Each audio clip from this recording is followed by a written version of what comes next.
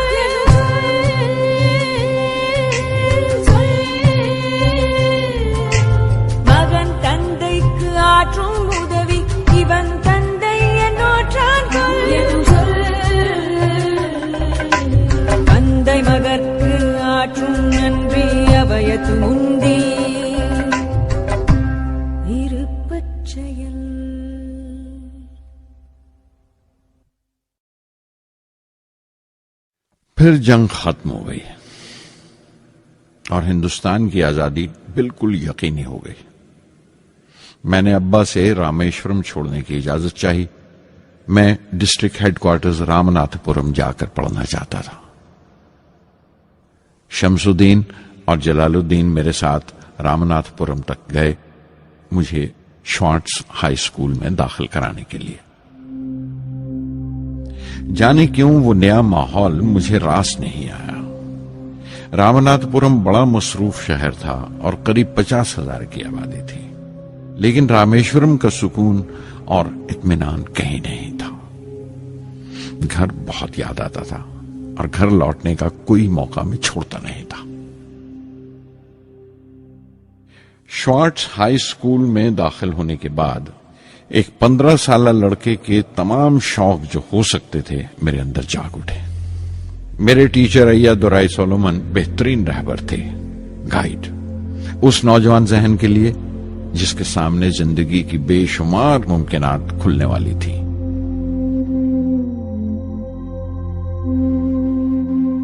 رامناتھ پورم کے اس عرصہ قیام میں ان سے میرا رشتہ استاد شاگرد یا گرو شیشیہ سے بھی آگے نکل گیا.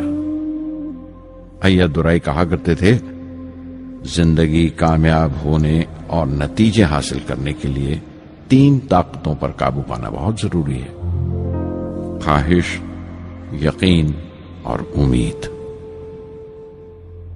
ایا دورائی سولومن جو بعد میں ریورنٹ ہو گئے کہا کرتے تھے، اس سے پہلے کہ میں چاہوں کچھ ہو جائے یہ ضروری ہے کہ میرے اندر اس کی پوری شدت سے خواہش ہو اور یقین ہو کہ وہ ہوگا. میں اپنی زندگی سے اگر مثال دوں تو مجھے بچپن سے ہی آسمان کے اسرار اور پرندوں کی پرواز ہمیشہ حیران کرتی تھی، فیسینیٹ کرتی تھی.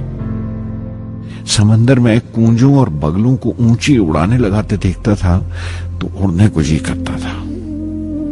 میں ایک سادہ لوگ گاؤں ہی کا لڑکا تو تھا، لیکن مجھے یقین تھا کہ ایک دن میں ضرور ان کونجوں کی طرح بلند اڑانے لگاؤں گا، بلندی پر پرواز کروں گا. اور حقیقت یہ ہے کہ رامیشورم سے اڑنے والا میں پہلا لڑکا تھا.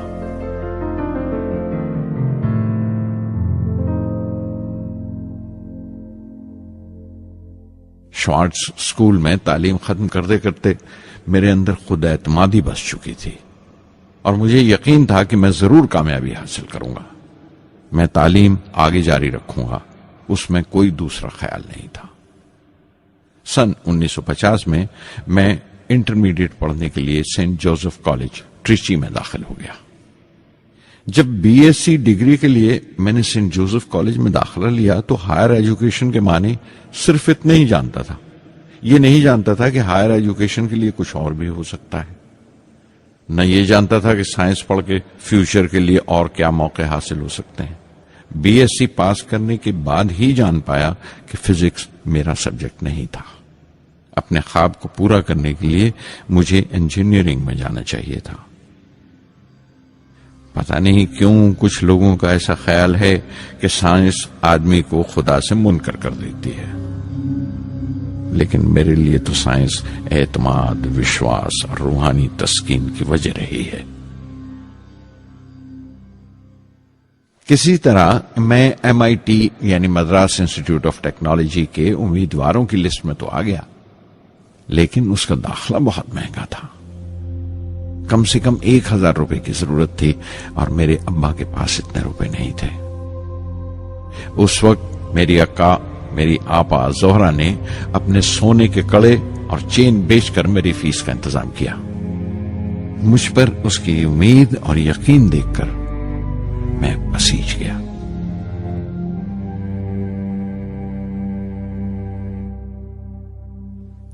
MIT میں سب سے زیادہ مزہ آیا. وہاں 2 ہوائی جہاز رکھے دیکھ کر جو اڑان سے بری کر دیے گئے تھے، مجھے ان کی طرف ایک عجیب سا کھچاؤ محسوس ہوتا تھا. اور جب سب لڑکے ہاسٹل لوٹ جاتے تھے میں کئی گھنٹے ان کے پاس بیٹھا رہتا تھا. فرسٹ ایئر مکمل کرنے کے بعد جب مجھے اپنے زیادہ خصوصی مضمون چننا تھے، یعنی اپنی اسپیشل برانچ کا چناؤ کرنا تھا، تو میں نے فورن ایروناٹیکل انجینئرنگ کا چناؤ کر لیا. MIT کی تعلیم کے دوران مجھے 3 ٹیچرز نے بہت متاثر کیا: professor Sponder, professor KAV Pandalai, professor Narasingha Rao. Professor Sponder technical aerodynamics سکھاتے تھے۔ ایروناٹیکل انجینئرنگ میں داخلے سے پہلے میں نے ان سے صلاح لی تھی۔ انہوں نے سمجھایا تھا کہ مجھے مستقبل کا فیصلہ کرنے سے پہلے مستقبل کی ممکنات کے بارے میں نہیں سوچنا چاہیے، بلکہ سوچنا چاہیے ایک اچھی بنیاد کے لیے اور اپنے رجحان اور اشتیاق کے بارے میں کہ اس میں کتنی شدت ہے، میرے ایپٹیچیوڈز اور ایسپریشن میں کتنی انٹینسٹی ہے۔ میں خود بھی ہونے والے انجینئرنگ اسٹوڈنٹس سے کہنا چاہتا ہوں کہ جب وہ اپنا اسپیشلائزیشن کا چناؤ کریں تو یہ دیکھیں کہ ان میں کتنا شوق ہے، کتنا اتساہ ہے اور لگن ہے اس شعبے میں جانے کے لیے۔ پروفیسر KAV پنڈلے نے مجھے ایرو اسٹرکچر ڈیزائن سکھایا اور اس کا تجزیہ بھی، وشلیشن، انالیسس بھی۔ وہ بڑے خوش دل اور دوست ٹیچر تھے اور ہر سال کوئی نہ کوئی نیا طریقہ، نیا نظریہ لے کر آتے تھے کورس میں۔ پروفیسر نرسنگھ راؤ میتھمیٹیشین تھے، وہ ایروڈائنامکس کی تھیوری سکھایا کرتے تھے۔ ان کی کلاس میں داخل ہو کر مجھے میتھمیٹیکل فزکس باقی تمام سبجیکٹ سے زیادہ اچھا لگنے لگا۔